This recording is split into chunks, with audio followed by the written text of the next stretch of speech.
بسم اللہ الرحمن الرحیم۔ السلام علیکم ناظرین کرام، زبیر شاہ آفیشیل میں خوش آمدید۔ 14 اگست 1947 سے لے کے 14 اگست 2025 تک پاکستان کی غلامی اور معاشی کا سفر کیسا رہا؟ پاکستان نے کیا کھویا اور کیا پایا؟ 14 اگست 1947 کو جب پاکستان نے پہلا دن دیکھا تو خزانہ خالی تھا۔ 13 اگست 1947 یہ آل انڈیا ریڈیو لاہور ہے، آپ ہمارے اگلے اعلان کا انتظار کیجیے۔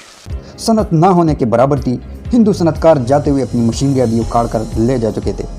14 اگست 1947 یہ ریڈیو پاکستان لاہور ہے، آپ کو پاکستان مبارک۔ معیشت کا انحصار زراعت پر تھا اور زراعت انتہائی پسماندگی کا شکار تھی۔ صنعت نہ ہونے کے باعث تمام بچا کچا خام مال برآمد کر دیا جاتا تھا، اور پھر وہ وقت بھی آیا جب قومی خزانے میں زیر مبادلہ کے ذخائر شامل ہو رہے تھے۔ اس مملکت پاکستان میں آپ کا تعلق کسی بھی مذہب، ذات یا عقیدے سے ہو، مملکت کا اس سے کوئی سروکار نہیں۔ کارخانوں کی قطاریں لگتی چلی جا رہی تھی، برآمدات 32 ارب ڈالر سے زائد پر آ چکی تھی اور درآمدات میں اضافہ ہو رہا تھا، لیکن فرق اتنا تھا کہ 1947 میں ہم نے سیاسی آزادی حاصل کی تھی اور آج 78 برس بعد ہم معاشی غلامی کی زنجیریں پہنے ہوئے ہیں۔ 1947 کے بعد کئی تباہ ملکوں نے خود کو سنبھالا۔ جرمنی نے جنگ کے بعد معاشی انقلاب برپا کر دیا۔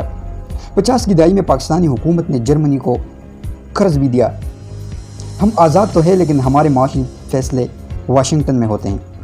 1947 میں ہم نے عہد کیا تھا کہ اپنے وسائل پر انحصار کریں گے، لیکن آج ہم بجلی کے نرخ IMF سے پوچھ کر طے کر رہے ہیں، کیونکہ قرض کی قسط سے آزادی نہیں ملتی بلکہ مہلت ملتی ہے، اور پھر مہلتیں ملتی رہتی ہے۔ کسان کی گندم کی قیمت، خرید چینی کی درآمد پر اعتراض، پینشنر کی پینشن میں اضافے کا فیصلہ IMF نے کرنا ہو تو ایسی صورت میں آزادی کا قصیدہ نہیں پڑھ سکتے۔ ہمیں معاشی غلامی سے آزادی کا روڈ میپ تلاش کرنا ہوگا۔ ٹیکس نیٹ کو جلد از جلد وسعت دینی ہوگی۔ برآمد ویلیو ایڈیشن پر کام کریں۔ بنگلہ دیش نے ہمارے خام مال یا نیم تیار شدہ مال سے اپنا ریڈی میڈ اور ویلیو ایڈیشن والا مال تیار کر کے دنیا میں تقریباً 60 ارب ڈالر والا مال برآمد کر رہا ہے۔ گیس اور تیل و کوئلے کے مقامی ذخائر تلاش کرنا ہوں گے۔ سبسڈی سب کے لیے نہیں ہے بلکہ صرف مستحق رعایت کے حقدار ہے۔ قرضوں کا مرحلہ وار خاتمہ کرنا ہوگا۔ اس وقت 130 ارب ڈالر سے زائد قرض کا توق ہم نے اپنی گردن میں پھنسا لیا ہے۔ سب سے اہم پاکستان کی یوتھ پاپولیشن ہے، جس کے بارے میں کہا جاتا ہے کہ 60% سے زائد آبادی ہے، جو کہ دنیا کی سب سے بڑی افرادی قوت میں سے ایک ہے۔ ہم ان کی تکنیکی تربیت کریں یا پھر امریکہ جیسے ممالک سے جب معاہدہ کرتے ہیں تو ان کی تکنیکی تربیت کے منصوبے زیر غور لانے کی ضرورت ہے۔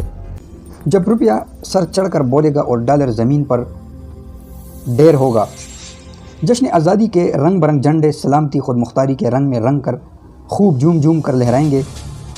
78 برس بعد ہماری معاشی ترقی کی شرح کی رفتار سست ترین ہے۔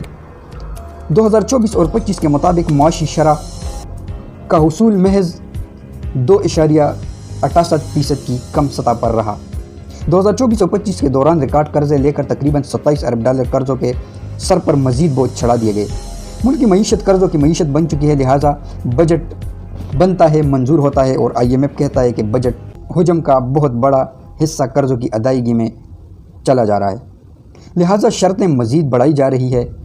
ایسا معلوم ہو رہا ہے کہ آزادی کے دن کا جشن سیاسی حدود کو پلانگ کر اقتصادی حقائق میں چھپنے کی کوشش کر رہا ہے، کیونکہ بہت سے معاشی حقائق اب واضح ہو چکے ہیں اور تقاضا کر رہے ہیں کہ جلد از جلد معاشی معاملات کو کنٹرول کریں، تجارتی خسارے کو کم سے کم کیا جائے، ملک میں درآمدات کا بدل تیار کیا جائے تاکہ درآمدی مالیت میں کمی لائی جا سکے۔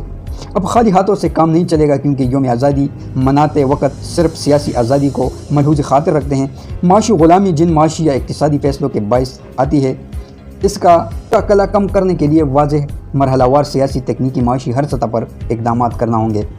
IMF پر منحصر فیصلہ سازی کو کم کرنا ہوگا، ٹیکس چور راستوں کو ختم کیا جائے، مافیاز کو کنٹرول کیا جائے، جیسے آج کل چینی کی قیمت پر حکومتی کنٹرول نہیں ہے، غیر ضروری امپورٹس معطل کر دی جائے، گھریلو صنعتوں کو پھیلایا جائے، ہنر اور ٹیکنیکل ایجوکیشن ہر ایک کے لیے مفت کر دی جائے، توانائی کی تلاش تیز تر کی جائے، سماجی بہبود کے پروگرام، تعلیم اور صحت سب کے لیے مفت انتظام کیا جائے، کرپشن کا مکمل خاتمہ، اشرافیہ کو دی جانے والی تمام مراعات واپس لی جائے۔ تو دوستو چینل کو سبسکرائب کریں، لائک شیئر اور کمنٹ ضرور کیا کریں۔